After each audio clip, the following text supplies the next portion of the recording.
दोपहर के राम राम दोस्तों। मैं खड़ा हूँ सिंगोट ग्राम के आगे 5 बेड़ी पे, जहाँ ये नहर परियोजना के पाइप रखे हुए हैं। और 2 दिन पूर्व मंडी में एक सम्मेलन हुआ था, विधायक जी का तुलादान हुआ था खंडवा की नहर की परियोजना का श्रेय लेने के लिए। तो कई जो नहर सैनिक है जो लंबे समय से नहरों के लिए लड़ते आ रहे हैं, तो उन लोगों ने फ़ोन लगा के मुझको जानकारी दी। तो मतलब ये सब जानकारी जनता जनार्दन तक जाना चाहिए, तो उनने समय दिया था आज दोपहर 1 बजे का। मैं कुछ कार्य के कारण लेट हो गया, उसके लिए क्षमा चाहूँगा। अब मैं आता हूँ आपको ग्रामीणों से मिलाने।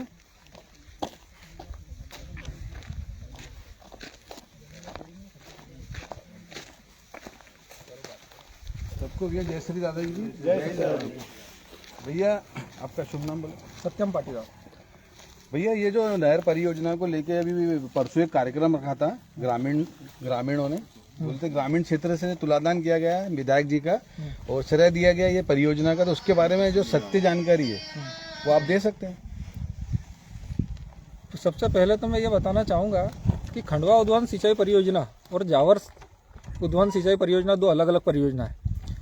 जहाँ जावर सिंचाई परियोजना है 2016 में उसको प्रशासकीय स्वीकृति मिली।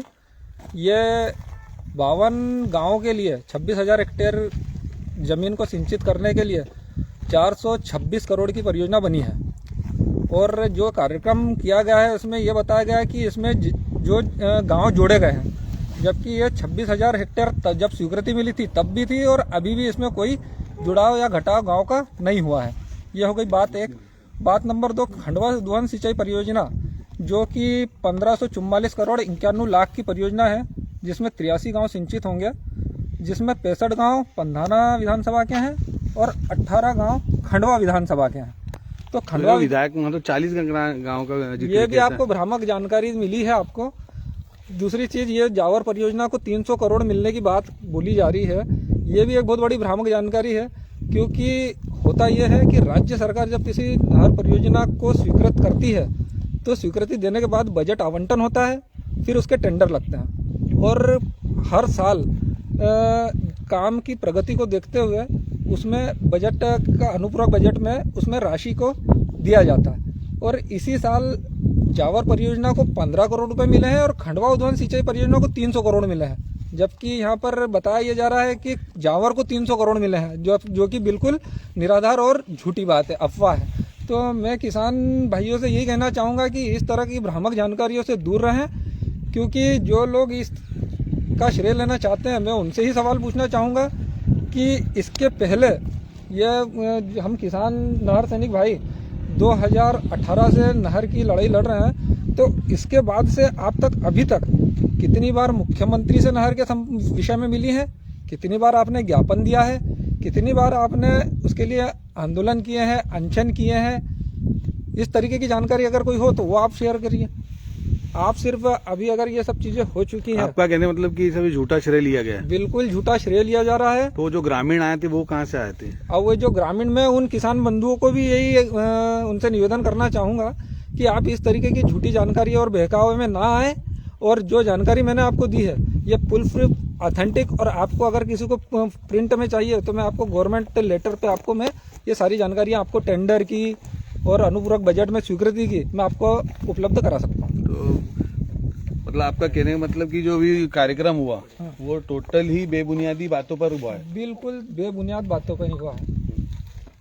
आगे अध्यक्ष पद लेना हो, मंडी चुनाव में कुछ फायदा लेना हो, ये सब सिस्टम वही मतलब प्रोपेगेंडा पूरा बनाया हुआ है, ये तैयार किया हुआ है।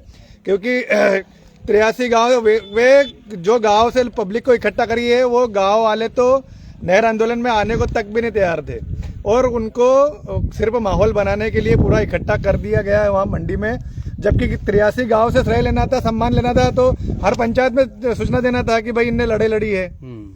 जबकि एक भी फोटो बता दे, एक भी इश्तिहार बता दे, ज्ञापन बता दे, कहीं नहीं है। जबकि हम भी मिले, पूर्व विधायक में हम वर्मा जी से मिले हैं और उनने ज्ञापन दिया है और उनने जानकारी किया हाँ मेरी 18 पंचायत है। तो ये विधायक दीदी तो थे ही नहीं और सीधा श्रेय तो लेना ही नहीं चाहिए और जिनका लेना चाहिए उनका लेना चाहिए। मतलब आपका कहने का मतलब है कि मंडी चुनाव आ रहे हैं, उसको देख के प्रोपेगेंडा तैयार किया है? बिल्कुल, अध्यक्ष चुनाव भी आने वाला है, अध्यक्ष पद भी मिलने वाला है। बिल्कुल मंडी चुनाव होने वाले हैं, ये सब पद की लालसा है और अपने तरफ खिंचाव अपने हिसाब से चलने वाला काम है। यदि खंडवा उद्वन सिंचाई परियोजना की बात करें तो पूरा का पूरा पूर्व विधायकों को श्रेय मिलना चाहिए, पूर्व मुख्यमंत्री जी को श्रेय मिलना चाहिए और ये प्रतिवर्ष मिलेगा। ये 300 करोड़ कोई भारी बात नहीं, आप नहीं भी करोगे तो भी आने वक्त ये 300 करोड़ खत्म होंगे, फिर 300 करोड़ आएंगे अगले वर्ष 2026 आएगा तब भी 300 करोड़ आएंगे। तो ये जैसा कि अभी बीच में आप लोग आवाज उठा रहे थे कमीशन, ये क्या कमीशन का खेल है? भैया ये खैर सर्वविदित बातें हैं, दबी छुपी बातें नहीं है कि सरकारी विभागों में जब भी कोई कार्यक्रम मतलब कोई सी परियोजना बड़ी आती है तो वहाँ के स्थानीय बड़े नेता मंत्री इनके द्वारा कमीशन की मांग की जाती है। तो इसी तरह की कुछ बातें हमको नहर परियोजना के लिए भी सुनने में आई है कि 30% के कमीशन की मांग की गई है। हम इन नहर सैनिकों की ओर से मैं ये बात उन सभी सरकारी अधिकारियों को भी बोलूँगा जो ये जो कंपनी ये काम कर रही है उन्हें भी बोलूँगा और जनप्रतिनिधियों को भी बोलूँगा कि इन नहर किसानों के जो भविष्य के लिए जो नहर परियोजना ये प्रस्तावित की गई है, अगर इसको लेके भविष्य में अगर किसी तरह की भ्रष्टाचारी या कमीशनबाजी हुई तो उनका राजनीतिक वर्तमान उनका भविष्य भी बहुत अंधेरे में चले जाएगा। और ये मैं उनको खुली और नंगी चेतावनी दे रहा हूँ। ये भैया थे हमारे, सब भैया से जरा एक मिनट दिखाना। एक प्रोपेगेंडा चला, इनका कहना है कि जो अभी 2 दिन पूर्व कार्यक्रम हुआ, एक प्रोपेगेंडा था मंडी चुनाव को लेकर, तो ये भ्रमित किया गया किसान भाइयों को और इनका कहना सही था कि जब श्रेय लेना था तो पूरी 83 ग्राम पंचायतों को उसका सूचना देनी थी और पूरे किसानों को इकट्ठा करना था। दूध का दूध और पानी का पानी होता, लेकिन इन नहर सैनिकों ने पे बहिष्कार भी किया था शायद चुनाव के टाइम। बिल्कुल। तो इनको बनाने सत्तारूढ़ पार्टी के कई नेता आए थे और आश्वासन दिया था कि कार्य हो जाएगा चुनाव के पहले, जब विधानसभा के पहले की बात बता रहा हूँ। तो जो श्रेय ले रहे हैं उनको बोलूंगा कि सत्यता और प्रामाणिक चीजों पर बोला करें। आप जनप्रतिनिधि हो, किसी के बहकावे मत आया कीजिए। अंत में मेरी बात को विराम दूंगा, बोलने में कुछ भूल चुके तो माफ करना। आपका छोटा भाई बबलू राजा ने, जय श्री दादाजी की।